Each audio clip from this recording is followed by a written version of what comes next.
उठता है, लेकिन आज 3 गाय भूत नहीं, उनके साथ और एक गाय भूत जाग उठता है।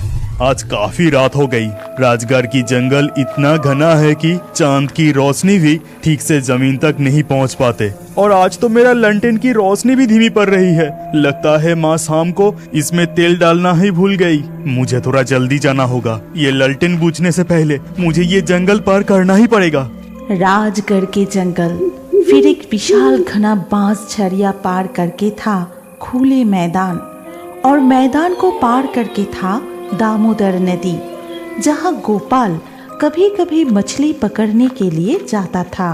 रात के समय खाली मैदान चांद की रोशनी से पूरा खिल उठता था। जंगल पार करने के बाद मैदान के ऊपर से जो सड़क जाता था, उसके कुछ दूरी पर था बहुत सारे तार के पेड़। उसके ही पीछे था मरे हुए जानवरों को फेंकने का स्थान।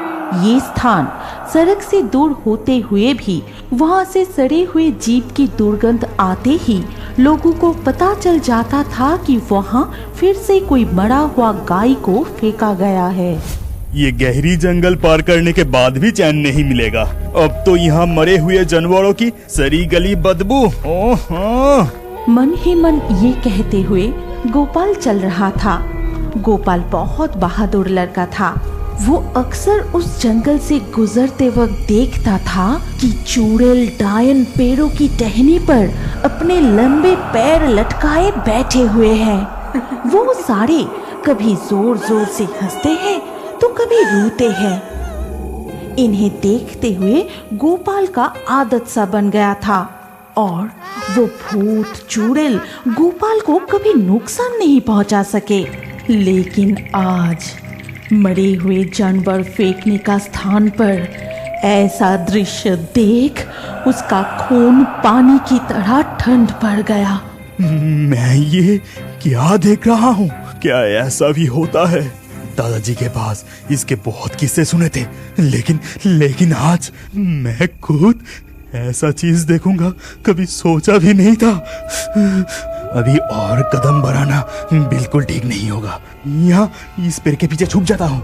गोपाल देखता है कि वहाँ सड़ा हुआ मरा गायों के अंदर से नीली रोशनी की जैसा निकल रहा है। फिर वो रोशनी धीरे धीरे गायों की भूत का रूप ले रही है। कितना भयानक काला सा एक दानव की तरह चेहरा, उसका नुकीला तेज दांत और आंखें जल रहा था। इस तरह से एक एक करके 3 गायों का आत्मा जाग उठ के गाय भूत का रूप धारण करते हैं। फिर वो सारे भयानक तरीके से गरजने लगे। अगर वो सभी गाय की भूत को मेरा यहाँ होने की एहसास हुआ तो वो सभी मुझे जिंदा नहीं छोड़ेगा। उसे देख के ही लग रहा है कि वो बहुत सालों से भूखे हैं। इस वक्त पेड़ के पीछे से निकलना सही नहीं होगा। मैं मेरा लंटेन की रोशनी को भी बुझा देता हूँ। गोपाल अपने लालटेन की रोशनी बुझा दी। फिर मरे हुए जानवर फेंकने की स्थान की ओर ध्यान से देखने लगा। सारे गाय भूत कूड़े स्थान के इधर उधर घूमते हुए भूख के मारे गरज रहा था। ये घटना कुछ घंटों तक चलता ही रहा। फिर धीरे धीरे सुबह के पहली किरण निकल आई। गोपाल तब भी उन पर नजर टिकाए हुए थे। तभी वो देखा, सुबह की रोशनी उन पर पड़ते ही सारे गाय भूत अदृश्य हो गए। अभी मुझे जल्दी घर लौटना पड़ेगा। माँ बहुत चिंता कर रही होगी। मैं हर रोज सुबह होने से पहले ही घर लौट जाता हूँ, लेकिन आज बहुत देर हो गया। गोपाल हाथ में लालटेन और मछली पकड़ने की छड़ी लिए घर लौट रहा था। तभी वो कलिया के घर के पास आते ही एक रोने की आवाज सुन के वो रुक जाता है और देखता है कि कलिया के माँ गौशाला में बैठे बहुत रो रही है। हाय हाय हाय, मेरा ये क्या सर्वनाश हो गया। बस कुछ ही दिन हुआ था, बाल्टी भर भर के दूध दे रही थी और ऐसी समय उसे मरना था। हाय हाय हाय, मेरा क्या सर्वनाश हो गया। अरे कलिया, क्या हुआ? चाची इस तरह से रो क्यों रही है? और क्या बताए, लगता है कल रात को गौशाला में कोई सांप आके चीज गाय खरीद के ले जाता। लगता ही है तू लोगों के तालाब से मछली चोरी करके फिरता है। आज चोरी ठीक से नहीं हुआ है ना, और मेरे काम करने के लिए अभी पैसा मांग रहा है। भाग यहाँ से, मुझे गुस्सा मत दिला, नहीं तो गांव में सभी को कह दूंगा कि लोगों के तालाब से तू मछली चोरी करता है।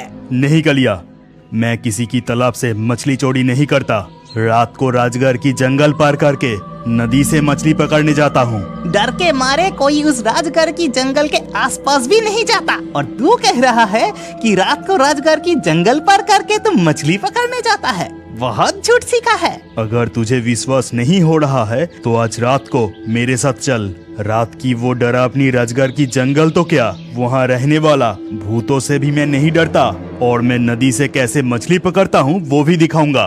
ठीक है, फिर आज रात को ही मैं तेरे साथ जाऊंगा। अगर नदी से मछली पकड़ नहीं पाया ना, तो देखना तेरा क्या हाल होगा। रास्ते में ये सारी बातें करते हुए कलिया उसके घर के सामने आ जाता है। फिर गोपाल भी अपने घर चला जाता है। बेटा गोपाल, इतना देर तक तो कहाँ था?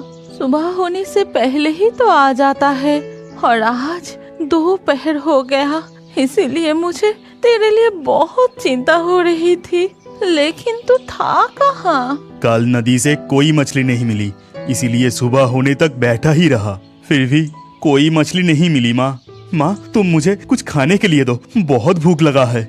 घर में चावल दाल तेल कुछ भी नहीं है बेटा। कल के बने थोड़ा सा चावल मैं बचा के रखी थी, आज के लिए तू वही खा ले बेटा।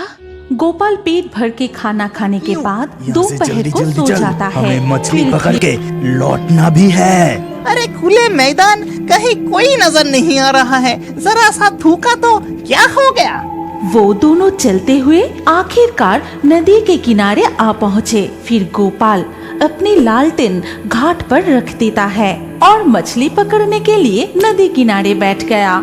इधर कूड़े स्थान पर तब वो गायों की आत्माएं फिर से जाग उठता है, लेकिन आज 3 गाय भूत नहीं, उनके साथ और एक गाय भूत जाग उठता है।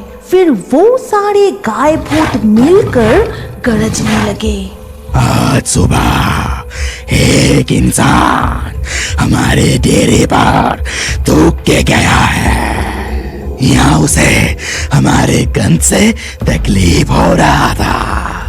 अगर कभी भी वो मुझे पूनम की रात में मिल गया तो उस इंसान को मैं चबा के फाड़ के खा जाऊंगा।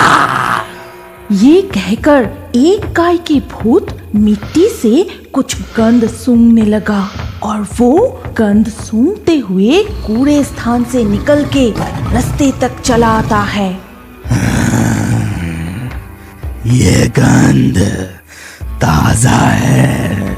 सुबह जो इंसान हमारे डेरे पर थूका था, लगता है अभी अभी इस रास्ते से ही वो गुजरे, नहीं तो आसपास ही कहीं है। ये कहते हुए गाय की भूत जोरों से गरज उठा।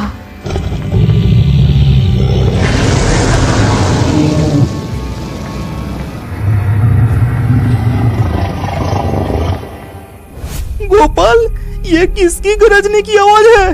कौन सी जानवर इस वक्त ऐसे गरज रहा है? ए गोपाल, मुझे बहुत डर लग रहा है। ये आवाज गोपाल इससे पहले भी सुन चुका था। अभी ये आवाज फिर से सुनते ही वो समझ गया था कि गायों की भूत फिर से जाग उठा है, लेकिन गोपाल चुपचाप बैठा रहा, मुंह से एक शब्द भी नहीं निकाला। ए गोपाल, मुझे अच्छे से विश्वास हो गया तू नदी से ही मछली पकड़ता है। आज जितना मछली मिला है सो मिला है, तू यहाँ से बस जल्दी चल। कलिया की बातों का कोई जवाब ना देकर गोपाल अपनी छड़ी और लालटेन हाथ में लिए खड़ा हुआ, फिर चलने लगा। कलिया भी डर के मारे उसके पीछे पीछे चलने लगा। चलते समय गोपाल समझ चुका था कि उनके पीछे पीछे कोई आ रहा है, लेकिन गोपाल एक बार भी पीछे मुड़कर नहीं देखा। वो सीधा चलने लगा।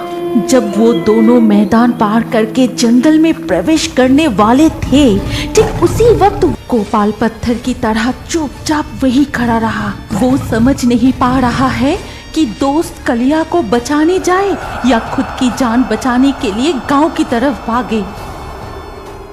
वो लोग तब इंसान जैसा नहीं लग रहा था। अपना चेहरा बदलकर पिशाच के रूप में आ चुका था और मुझे मार के मेरे खून पीने की बात वो लोग कर रहा था। मुझे और कुछ नहीं सूझा। मैं उस कमरे की दरवाजा बाहर से दे दिया और मैं दौड़ना शुरू किया। मुझे पीछे से दरवाजा धक्का देने की आवाज सुनाई दे रहा था, लेकिन मैं बिना रुके दौड़ता रहा। मुरलीधर